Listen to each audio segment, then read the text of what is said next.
touchdown pass, Cam, what that felt like and what went into it? Just really, the O-line give me time. Elliott, just knowing what I like in scramble drill, and then just us connecting on the play. So it's exciting to, throw my first touchdown. But I just wish we came up to win. How did it feel kind of getting in that good rhythm in the second quarter there, where, especially with you and Ellick, and then it just seemed like the second half you guys weren't able to put anything much consistent together. What do you feel like changed? I don't think nothing changed. I just think we just got to continue to have urgency. I think at times it drops. I think that's the biggest thing. Offensively, we have to have urgency every play. But at the end of the day, we just got to stop shooting ourselves in the foot. My turnover, just penalties constantly throughout the game, both sides of the ball. So, we just got to lock in. We know about Ellick in the play he made on the touchdown and the play down the sideline. How's your confidence kind of growing in him? I've always had confidence in him since day one. And I knew it from the jump. Me and him went to the rookie premiere. We didn't have workouts or nothing. Me and him both wake up working out, and we throwing in the hotel room. So I just knew that me and him would connect on a lot of plays this season. I'm glad for it to be a big game like this. Try to continue off that. Do you feel like when you guys fall behind the chains the way you do, like whether it's penalties or a bad play in the first couple downs, and what's your mindset? How do you go about keeping from panicking, knowing that pressure's coming with it? I think that's the biggest thing about us right now. Every time we get behind the sticks, we end up shooting ourselves in the foot. Whether it's we got a punt, whether we're not ending with points, I think the biggest thing is us staying behind the sticks. And I think the stuff that I noticed about is that, especially in the NFL, it's hard to overcome that. We got to stay above the sticks, stay on schedule, and the more we do that, the more successful drives we have. No, you don't want to overreach, and you're going to stay within what you're asked to do. But how much more do you feel like you're capable of doing? Well, I think I'm capable of a lot. Coach Callahan, he's gave me, a lot of authority. So I want more of it. And that's the relationship that, me and him are just building every day. He's only called 2 games for me. I want him to call a lot more games for me. He's one of the coaches who's going to do his best for his players, get his players in the right situation, run game, pass game.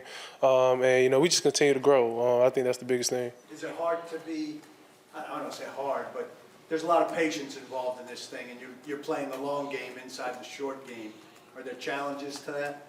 I wouldn't even call it playing a long game. I'm trying to win every time I step on the field. That's our mindset as a team.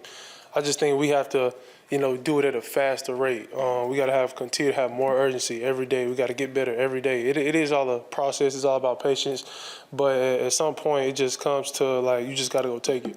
Cam, with that touchdown, did you communicate to Elliott first to kind of reverse field and go to the left side, or did he tell you that he was headed that way? It's kind of both. He knows what I like. We watch film all the time. He knows how I see the field.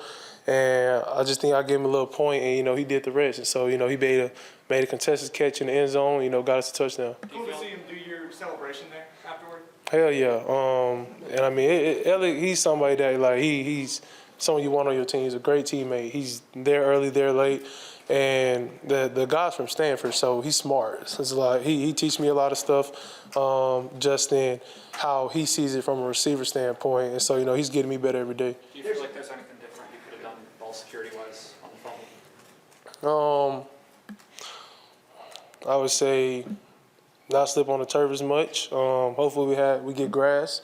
And so I just think, it all came down to me. I stepped up in the pocket. I didn't, have it firm enough, and, just slipped out, especially in, our territory. I can't have that happen. So it's just something that, I got to watch him and learn from. There's typically a degree of danger to throwing back across your body.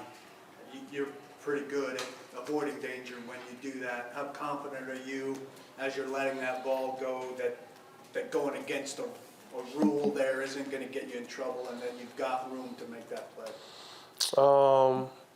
I just think it just comes with confidence, comes with film, it comes with watching DBs how they play scramble drill. I think a lot of people don't watch scramble drill enough.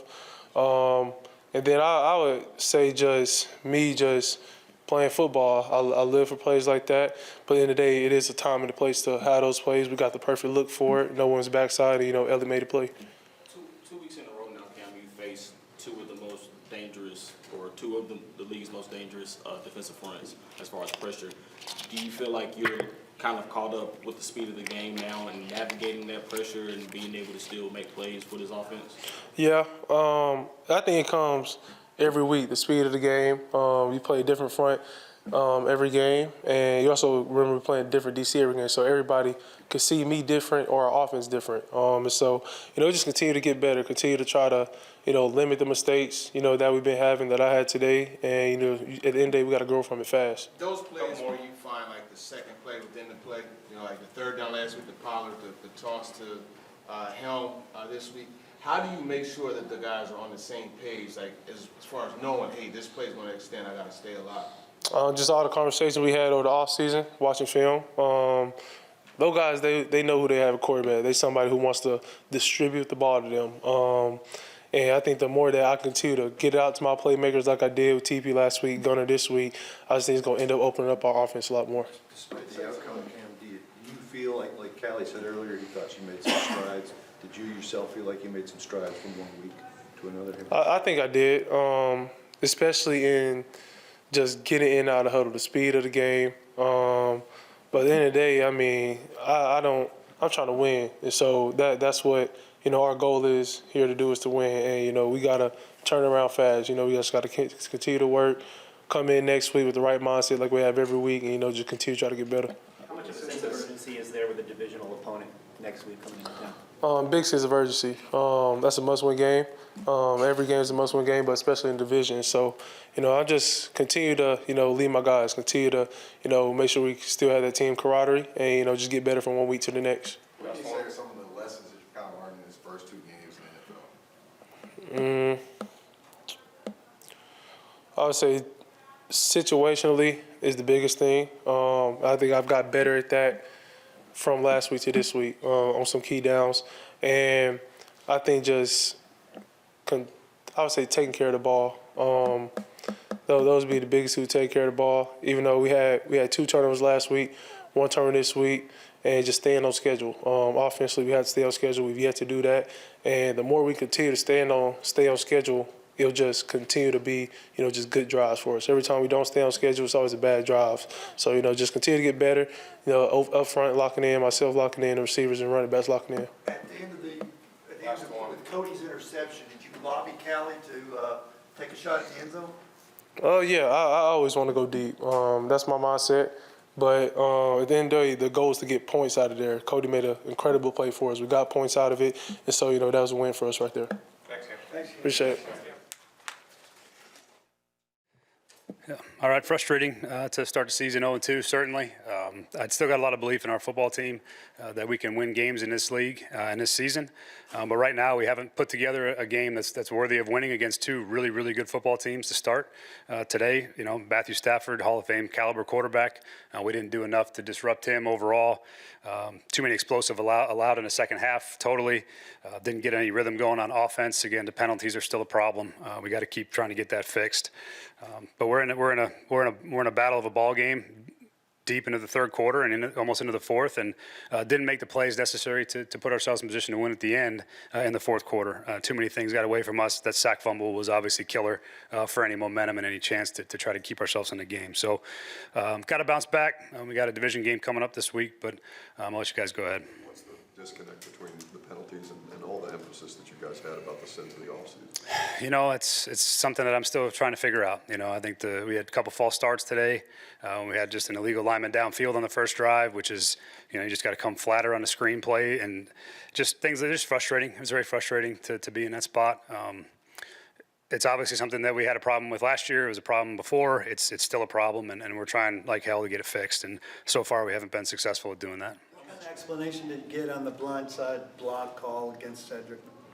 Nothing really crazy on the field. They didn't really say much. They just said it was a blindside block, and obviously I was irritated by it, but you just got to go with what they tell you. What happened on that strip sack that you referenced there, and did Cam have any chance of getting that away, do you think? Yeah, hard to know in the moment without seeing the actual play again, but I think he was probably a little loose with the ball in that spot, trying to pull up in the pocket.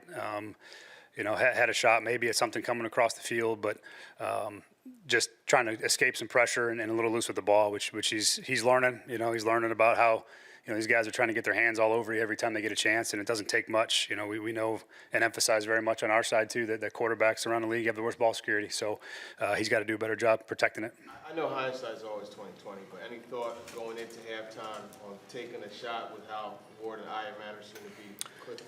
Just because of the distance to the end zone, it would have been I just didn't want to do anything where we put the ball in harm's way in that particular moment after a big turnover and a chance to go kick the field goal and take the lead, you know, going into half. I thought that was a huge 10-point swing for us, and so I wanted to make sure we took the points there. The touchdown you got from Cam, was that kind of two players improvising, maybe on the go with it? Yeah, yeah, it was an outstanding play by both Cam and Alec.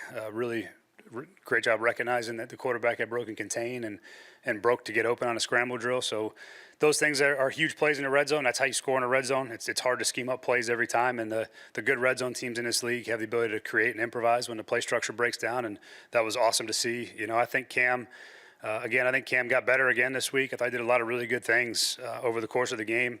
And there's still things we're working on, still things that he's got to get better at. But his improvement, his trajectory has been really positive, and I think he's going to come away again and learn a lot and be ready to go play another game next week. Given what he's done in these 2 weeks, are you letting him do enough, considering you need more than the field goals you're getting? Yeah, we keep getting stuck in the fringe. You know, we've had some sacks there, some backward plays, just haven't gotten enough cracks at it. I don't think so. I mean, we're also being mindful that the 2 fronts that we've just played, you know, we're trying to keep some semblance of protection there. And if you drop back every play against those fronts, that's going to make for a long day. It's hard enough as it is already. So I would say no, probably not at the moment. But as he keeps getting more comfortable and we keep learning to protect better, we can keep trying to push the envelope. How do you think Legarius did with that expanded workload this week? Thought he did really well. I thought he was sticky. He covered. He followed Devontae around the field most of the day.